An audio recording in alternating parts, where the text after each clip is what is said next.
Bismillahirrahmanirrahim. Assalamualaikum warahmatullahi wabarakatuh. Anak-anak, alhamdulillah pada kesempatan kali ini kita akan membahas ya atau mereview soal-soal yang setelah diujikan tryout pada minggu kemarin ya. Silahkan disiapkan soal-soalnya. Kita bahas dari awal.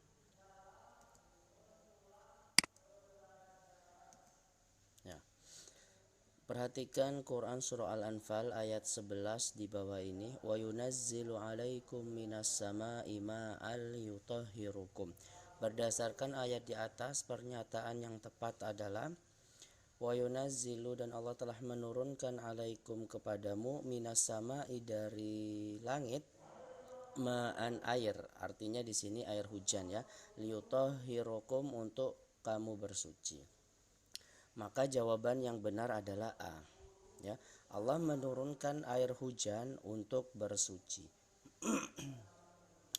Soal kedua, memercikan air pada benda yang terkena najis adalah cara mensucikan najis.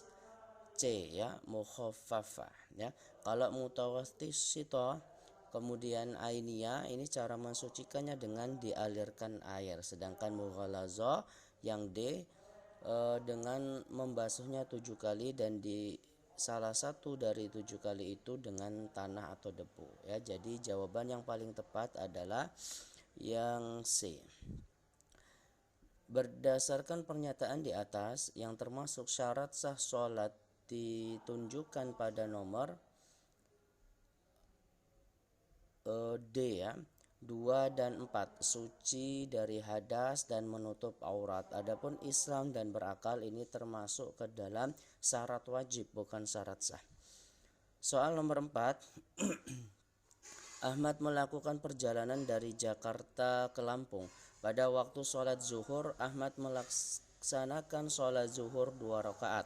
Kemudian dilanjutkan sholat asar 2 rakaat. Begitu pula saat waktu sholat maghrib. Ahmad melakukan sholat maghrib 3 rakaat, kemudian sholat isya 2 rakaat. Cara sholat yang dilakukan Ahmad adalah A. Jamak qasar takdim ya, menjamak sholat zuhur dengan sholat asar di waktu zuhur. Kemudian dikosor, diringkas ya. Takdim artinya adalah dilakukan di sholat yang awal. Soal nomor 5, Andika sedang melakukan perjalanan ke Palembang. Waktu yang dibutuhkan adalah 2 hari untuk sampai ke kota tersebut. Tiba waktu sholat maghrib, ia berhenti di sebuah masjid dan berniat menjamak dan mengqashar sholat maghrib dan isya, masing-masing 3 rakaat dan 2 rakaat dalam satu waktu. Sholat yang dilakukan Mahmud diperbolehkan karena telah memenuhi syarat sholat jamak qashar, yaitu jawaban yang paling tepat adalah C. Niat sholat jamak qashar pada waktu sholat pertama dan musafir ya. Kita lanjutkan soal nomor 6. Sepulang dari sekolah, Fadil mengalami kecelakaan sehingga ia tidak mampu sholat dengan cara sendiri. Meskipun demikian, Fadil harus melaksanakan sholat dengan cara D. Duduk ya. Jika tidak mampu untuk berdiri, maka boleh untuk duduk sholatnya. Soal nomor 7. Sholat yang merupakan bagian dari sholat sunnah muakkad adalah ya, ini soalnya salah jadi bonus ya. Nah, sholat rawatib ini termasuk ke dalam sunnah muakkad, sholat tarawih juga termasuk dalam sunnah muakkad, dan sholat hari raya juga termasuk ke dalam sunnah muakkad. Jadi tidak ada jawabannya.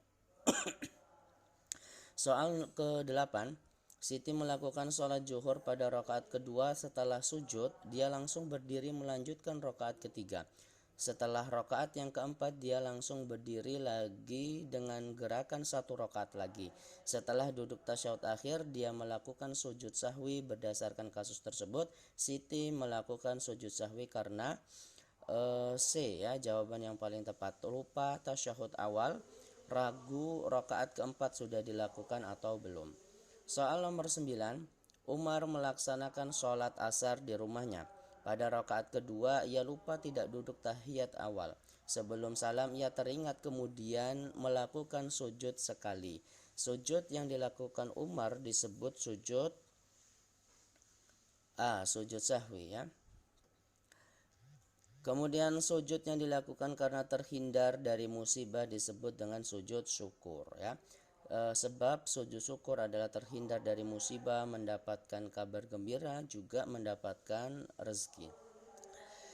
Nomor 11, Bobby melaksanakan sholat berjamaah di musola dekat rumahnya. Setelah membaca surah Al-Fatihah, imam membaca surah As-Sajadah. Ketika bacaan imam sampai pada ayat 15, imam dan makmum melakukan sujud 1 kali. Mereka kemudian bangun kembali dan melanjutkan bacaannya. Sebab melaksanakan sujud tersebut adalah B ya, mendengar atau membaca ayat sajadah ya. Sebab melaksanakan sujud tilawah itu adalah karena mendengar atau membaca ayat-ayat sajadah. Soal nomor 12, puasa sunnah banyak macam ragamnya dan juga berbeda-beda keutamaannya. Kelompok yang berisi macam-macam puasa sunnah berikut adalah D. Hari Arafah dan Senin Kamis. Soal 13, Arya berjanji bahwa kalau mendapatkan juara kelas, dia akan melaksanakan i'tikaf di Masjid Jami' di kampungnya. Dan ternyata atas izin Allah Arya mendapatkan juara kelas. Seminggu kemudian Arya pun melaksanakan i'tikaf di masjid. Hukum melaksanakan i'tikaf yang dilakukan oleh Arya adalah D, wajib ya. Karena apa? Karena Arya di sini berjanji, artinya ia bernazar kalau ranking maka akan melaksanakan i'tikaf. Maka i'tikaf tersebut dihukumi wajib. Soal nomor 14, berikut ini yang termasuk contoh hal yang diperbolehkan ketika sedang beriktikaf adalah A. Karena sakit perut, Umar keluar dari masjid untuk buang air ya. Jadi keluar dari masjid karena ada uzur itu diperbolehkan. Soal 15, karena soal 15 ini hitung-hitungan nanti akan kita bahas di akhir pembahasan ya. Lanjut ke soal 16. Perhatikan istilah zakat di bawah ini. Berdasarkan istilah di atas, makna dari zakat hewan ternak ditunjukkan pada nomor hewan ternak itu al-mawashi B ya. Kemudian nomor 17,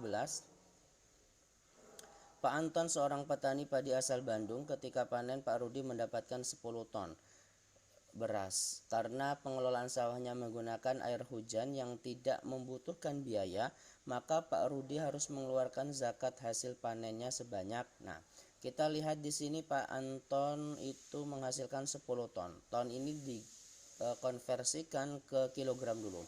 Jadi 10 ton menjadi 10.000 kilogram. Karena pengelolaan airnya itu menggunakan hujan sehingga alami tidak membutuhkan biaya, maka rumusnya dikali dengan 10% ya.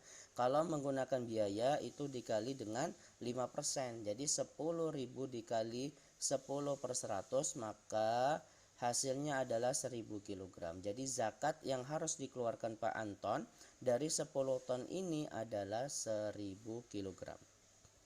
Lanjut soal nomor 18. Pak Amir memiliki 4 istri, 6 anak laki-laki dan 6 anak perempuan. Maka zakat fitrah yang dikeluarkan jika satu soknya 2,5 adalah kita total dulu ada berapa orang di sini? Ada total 4 tambah 6 10 tambah 6 16 ditambah suami 17. Maka rumusnya tinggal 17 dikali dengan 2,5. Maka hasilnya adalah A, 42,5. Soal nomor 19, salah seorang wali murid MTS Al-Azkar bermaksud memberikan 10 unit komputer. Dia berharap komputer-komputer tersebut dapat digunakan sebagai penunjang kegiatan pembelajaran. Perbuatan mulia yang dilakukan oleh wali murid tersebut termasuk hibah. Kenapa? Karena tidak ada angin, tidak ada hujan. Seorang wali murid tiba-tiba memberikan sesuatu, artinya memberikan sesuatu dengan cuma-cuma, dan itu merupakan pengertian dari hibah ya. Soal nomor 20, hukum mengambil kembali barang yang sudah dihibahkan oleh orang tua kepada anak demi kemaslahatan adalah mubah. Ya, kemarin kita telah belajar bahwa mengambil barang yang telah diberikan kepada orang lain itu hukumnya haram. Para ulama sepakat kecuali orang tua demi kemaslahatan atau demi keadilan. Soal 21. Pada waktu melaksanakan ibadah haji, ayah mengelilingi Ka'bah sebanyak 7 kali dengan syarat-syarat tertentu. Kegiatan ini merupakan rangkaian dari ibadah haji yang wajib dilaksanakan karena ia termasuk salah satu rukun haji. Kegiatan tersebut dinamakan B. Tawaf, ya, mengelilingi Ka'bah 7 kali. Soal 22.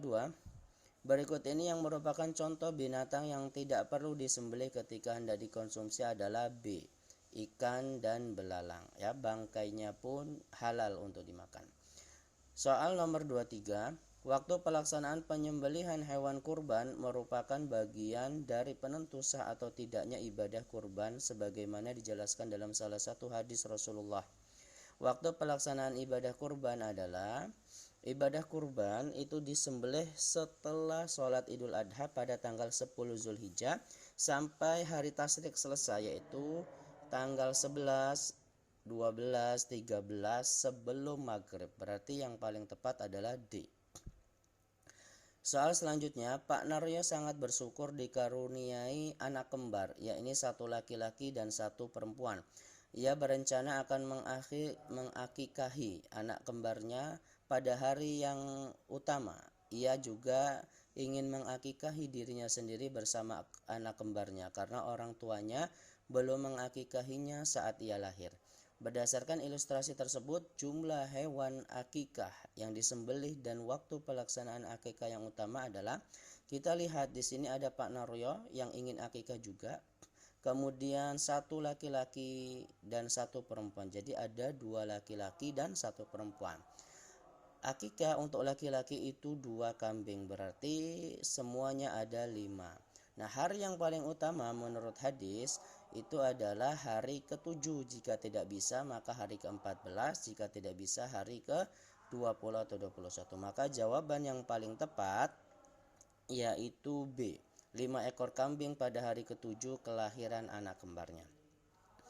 Soal 25. Berdasarkan beberapa pernyataan tersebut, perbedaan mendasar dari jual beli sah dan tidak sah terletak pada nomor 1. Pak Irfan membeli buah pisang Ambon milik tetangganya yang sudah masak di pohon seharga 75.000. Setelah dibayar, beliau langsung menebang pohonnya dan memberikan kepada istrinya untuk dibuat keripik pisang.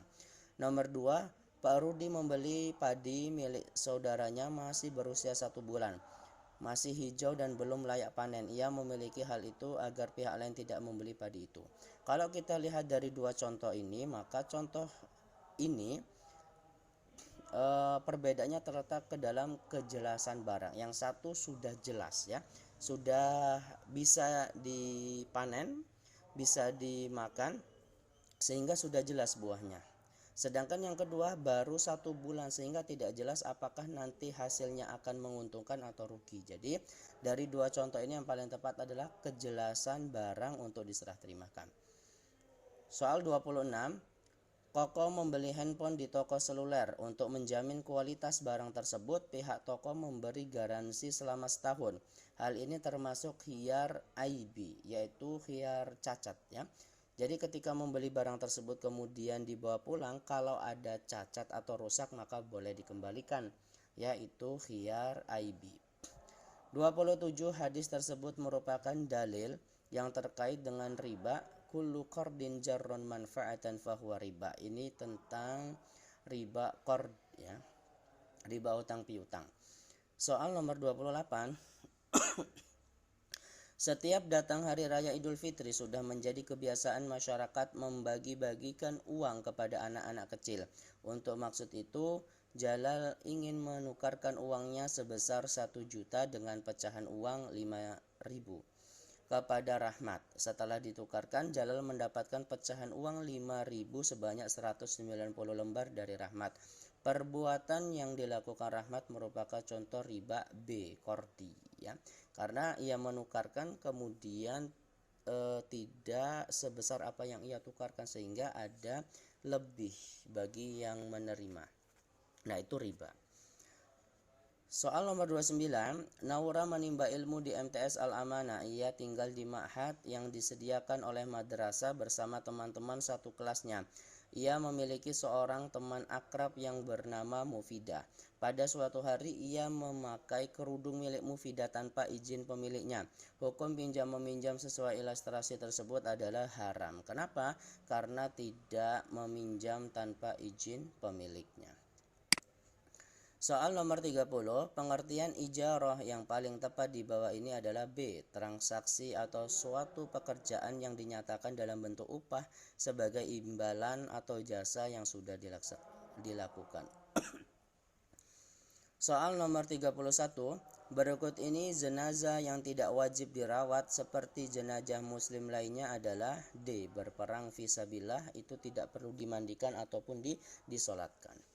Soal nomor 23, kewajiban pengurusan jenazah bagi orang yang masih hidup ialah memandikan, mengkafani, menyolatkan, dan menguburkan. Kewajiban ini hukumnya fardu kifayah, artinya kewajiban yang dibebankan kepada umat Islam yang apabila telah dilaksanakan oleh sebagian dari mereka, maka gugurlah kewajiban bagi yang lain. Terkait dengan memandikan jenazah, yang tidak termasuk syarat orang yang memandikan jenazah adalah A. Tokoh masyarakat yang paling disegani. Kemudian soal 33.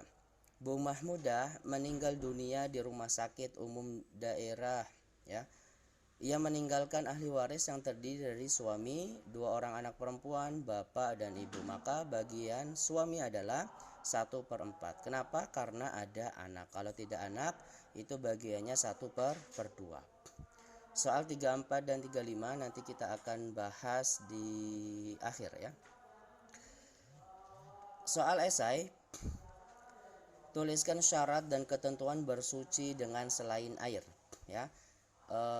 Bersuci dengan selain air itu bisa dengan batu. Syarat dan ketentuannya, yang pertama, batu tersebut harus suci, kemudian tidak lembab atau basah, ya.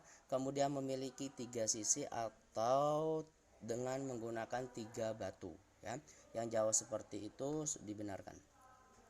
Kemudian soal ke-37, tuliskan hal-hal yang boleh dan tidak boleh dilakukan ketika beriktikaf, ya. Yang boleh dilakukan yaitu keluar karena ada uzur, ya, yang kemudian di dalam masjid. Yang tidak boleh dilakukan keluar tanpa adanya uzur dan lain-lain. Soal nomor 38. Pada saat hari raya Idul Adha, keluarga Pak Joko melakukan ibadah kurban dengan menyembelih seekor sapi. Namun, keadaan sapi tersebut tanduknya pecah, namun tidak mempengaruhi dagingnya. Berdasarkan ilustrasi tersebut, bagaimana hukum sembelihan hewan kurban tersebut? Maka hukumnya adalah tetap sah, karena pecahnya tanduk selama tidak mempengaruhi dagingnya itu tetap sah, ya. Kecuali kakinya pincang, kemudian telinganya hanya satu, kemudian matanya buta sebelah, maka itu terhitung cacat. Namun kalau hanya tanduknya yang pecah dan tidak mempengaruhi dagingnya, maka hewan tersebut masih sah untuk dikurbankan. Kemudian soal nomor 39. Saat ini ada beberapa lembaga yang membuka program TPA, tempat penitipan anak. Program ini sangat membantu kedua orang tua yang mempunyai kesibukan bekerja sampai sore hari. Apakah program TPA ini sesuai dengan akad wadiah? Bagaimana pula hukumnya? Untuk hukumnya yaitu boleh dititipkan. Apakah ini termasuk ke dalam akad wadiah? Maka bukan, karena wadiah itu barang, ya. Syarat dari barang tersebut adalah bisa disimpan kemudian memiliki nilai. Memiliki nilai biasanya bisa dijual belikan, sehingga bukan termasuk wadiah. Tapi hal ini termasuk ke dalam ijarah yang telah kita bahas, yaitu menyewa jasa, ya. Soal nomor 40, hukum menerima wadiah bisa berubah tergantung kondisinya. Tuliskan hukum-hukum menerima wadiah dari berbagai kondisi. Hukum asalnya yaitu adalah mubah. kemudian bisa sunnah kalau kita mampu untuk menjaga barang tersebut, juga bisa menjadi wajib kalau memang dalam kondisi kedarurat, atau bahkan bisa menjadi haram kalau barang tersebut kita yakin tidak bisa menjaganya. Nah, kemudian kita masuk ke soal 15 tadi, zakat emas ya. Tadi ada ibu-ibu memiliki simpanan uang 150 gram. Kemudian di tahun selanjutnya bertambah menjadi 50 gram. Jadi totalnya ada 200 gram ya.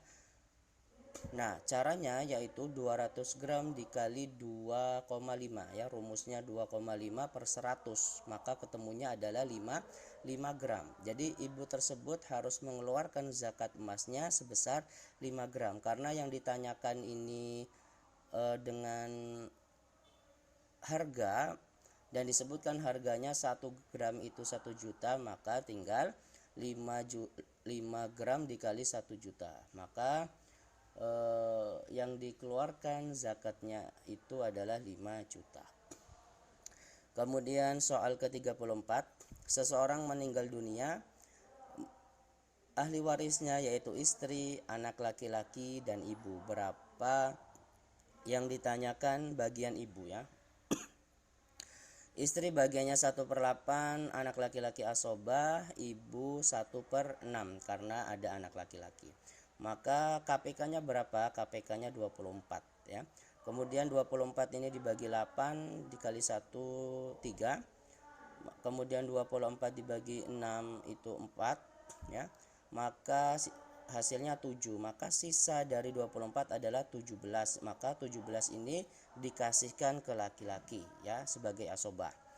Nah, berapa harta yang ditinggalkan? Harta yang ditinggalkan itu 150 juta. Jadi hartanya dibagi KPK 150 juta dibagi 24 yaitu 6,25 juta. Maka tadi yang ditanyakan adalah ibu, maka bagian ibu adalah 4 dikali 6,24 juta.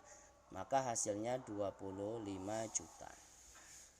Soal yang ke-35, seorang meninggal dunia meninggalkan anak perempuan, suami, kemudian bapak ya. Kita cari bagiannya terlebih dahulu. Anak perempuan 1/2 karena sendiri, suami 1/4 karena memiliki anak perempuan, bapak 1/6 plus asobah karena hanya memiliki anak perempuan.